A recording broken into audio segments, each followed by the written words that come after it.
Macca's Guides.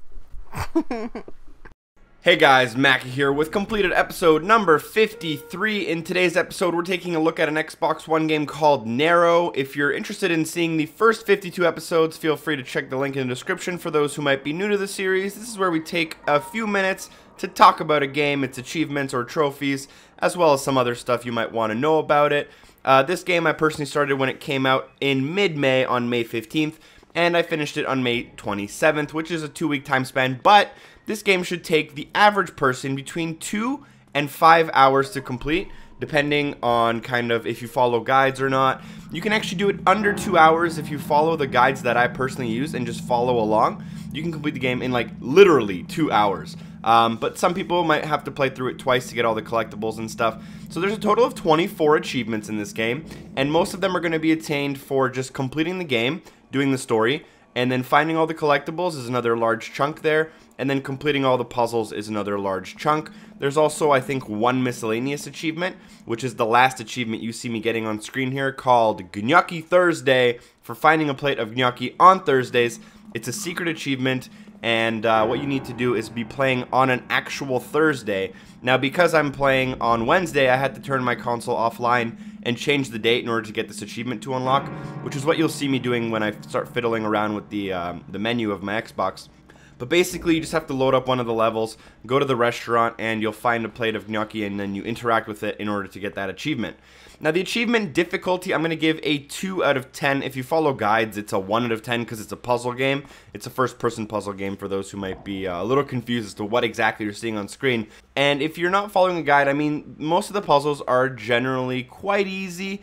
They're not too terrible, and a lot of the puzzles you can actually skip if you're just looking to kind of play the game and beat it for what it is. Now, fun factor-wise, I'm going to give it a 7 out of 10.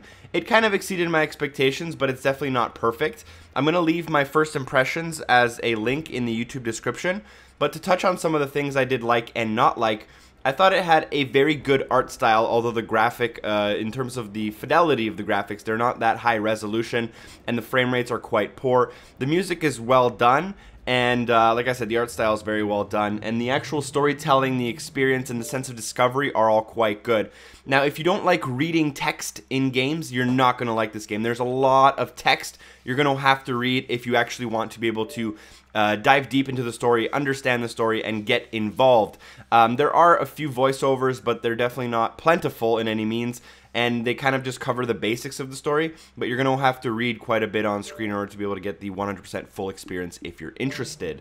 Now, other than that, I mean, if you really like first-person puzzle games, and you don't mind the price tag, which is going to be, I think, $20 for 2 to 3 hours, which is very steep for some people, and that's totally understandable, then this game's probably not for you. But if you don't mind, paying that, if it's not a big deal, if you have that money in your gaming budget to put into something that you'll think you'll enjoy, this game is very unique.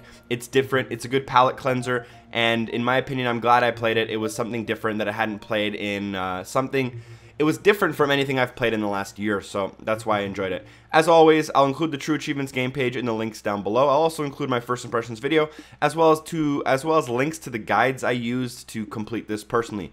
Thank you guys for watching. As always, if you found this video entertaining, informational, useful, or any of the above, feel free to drop me a like. It helps out the channel drastically. And if you're here and not subscribed, feel free to subscribe for future content. Thank you, and I'll see you next time.